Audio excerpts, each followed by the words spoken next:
to the president now finally commenting on that gyration, actually welcoming it. Let's go to Gary Kaltbaum. We've got the Wall Street Journal's Jillian and Melchior and our own Charlie Gasparino. Gary, what did you make of his acknowledgement of what's the obvious? I never want the president to be embarrassed by a market going up, and I always want a president to be careful about what he says about a market, especially after a gargantuan run. And leave no doubt, as far as I'm concerned, I think it has a lot to do with Trump and the regulations coming down, the potential for the taxes and everything. But just be careful how you say things, because markets will bite back. You know, Jillian, what's kind of funny is I've been waiting for this to go down. Will this ever go down? But, I mean, he was trying to say, you know, I understand what's going on. I'm not aloof to what's been happening. But the signal that sent to investors is he didn't really care. He still likes what the market is doing. Yep. Referred to the fact that we'll see where it is later on in another 7 years, all but guaranteeing he's going to run for re-election. What do you think? Well, I do think some of this is a little bit of damage control. If you take credit for a good market, you're going to be blamed for a bad market. But look, I think what we're seeing is a return to more normal interest rates. We're seeing the end of the Bernanke-Yellen era. And there's going to be some market correction inherent in that. Not a bad thing. I'm encouraged by GDP numbers. I'm encouraged by manufacturing. So overall optimistic. I think this is pretty normal. But I think that correction that he made today was the right step. I think it was funny, too. I think it was stupid. I mean, I'm just telling you. Let's look at it. Let's unpack this. How would you have acknowledged the obvious, the volatility in the market? I would say the markets are getting volatile. Remember, they go up and down, but we're here to fix the economy. You don't deal with it. And here's why, Neil. The market right now is unknown territory. We don't know what GDP is going to be. Yeah, I mean, we just went on this unprecedented experience. I mean, let's be clear here. The GDP estimates from the White House, which began with Donald Trump saying it's going to be 6%, are now down to something like 3%, right? The Atlanta Fed said 5.4. The most and then kept ratcheting it down. The most over-optimistic Fed, which is widely wrong on the downside and the upside, is now ratcheting down.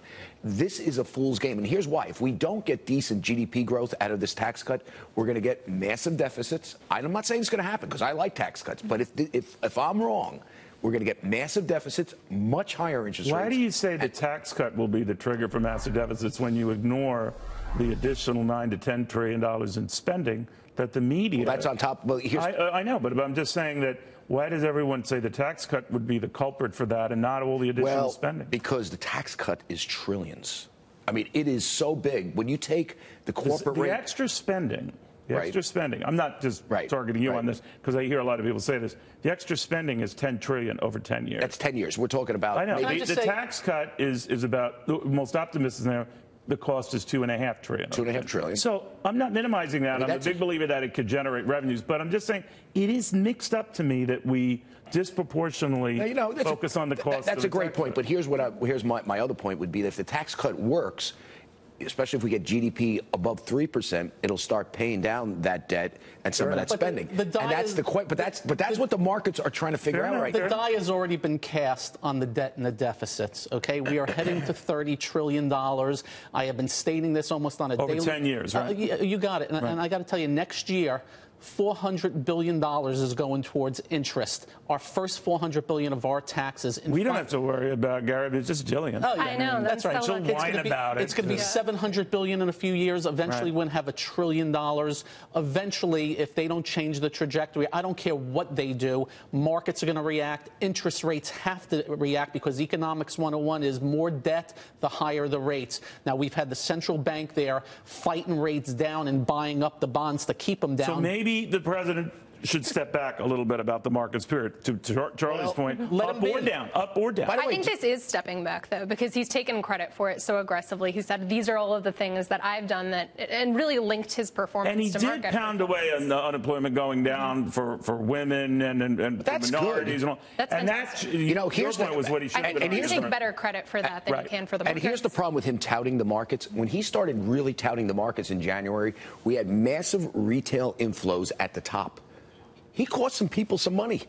I'm telling you. And just remember, this is like not good stuff when you count markets. He also whined when the market went through that 12% correction, saying this is not right, it should not be happening. And that's where I worry. You never know that one little word or one little phrase that sets a market off, especially one that's had a big run.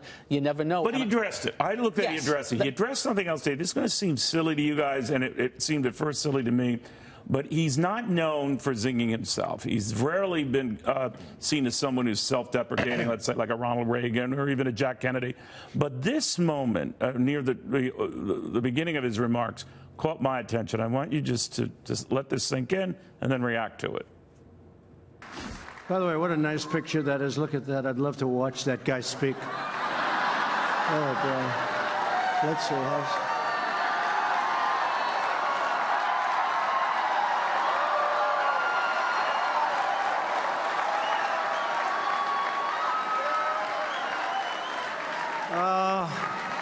I try like hell to hide that bald spot, folks. I work harder. Now, of course, for anyone who has been following this president as a candidate, his hair has become a favorite target of critics and comics alike. And for the president to do what he did there, I thought was actually refreshing. Jillian, what do you think? Yeah, it's the right deployment of humor. I also want to point out, I mean, look at his audience. That's an audience that's older, and it's an audience that's going to get the joke. Really? Yes. They're all bald? No, I mean, I think they're a lot older, though. You made that joke with old millennials. people like me are bald. Yeah.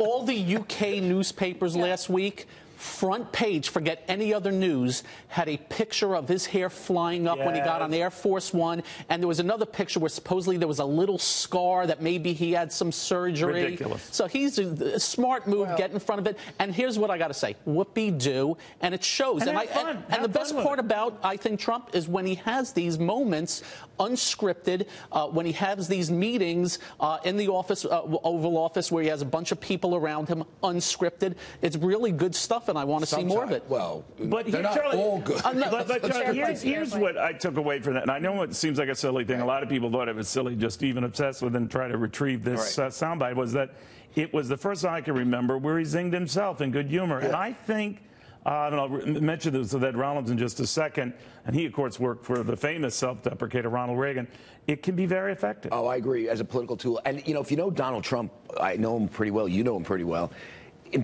The caricature that we see that he helped create, is not the guy that I kind of knew. I knew a guy that was funny, crack jokes on the side. Was not this sort of lunatic, chanting "lock her up." He was much more measured when I knew him.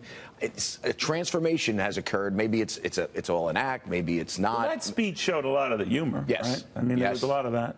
But also, he's in his element with this crowd. I mean, he's playing to his base. That's when he's most comfortable. You're not going to give him one iota of credit. No, I do think that the humor it was a good deployment of humor. Well, it was a good deployment of humor. Let's see if he does it at the White House Correspondents' Dinner. If he goes, it's a question of whether he might or might not go. That's this might be a preview coming attraction. He just might. That's a place where presidents are generally self-deprecating and say what you want. Say what you want about Obama. He was the best. If he goes, that's going to be like Super Bowl ratings. If he goes to that dinner, that's because the love and hate that's going to be in there. And they hired. There'll be a lot more hate. They hired this comedian journalist, by the way. The comedian they hired, all she does is put down Donald Trump. I will say it's a lot harder for them to go after him when he's being self-deprecating. If he's mocking himself, it looks like it's in poor taste if they go after him. It always is. I always like that Jack Kennedy line. It was always besmirched for his father trying to buy him the election. He said, but Dad said he wasn't going to pay for a landslide. It was a great way to minimize the entire debate. Guys, thank you all very, very much. You too, Charlie.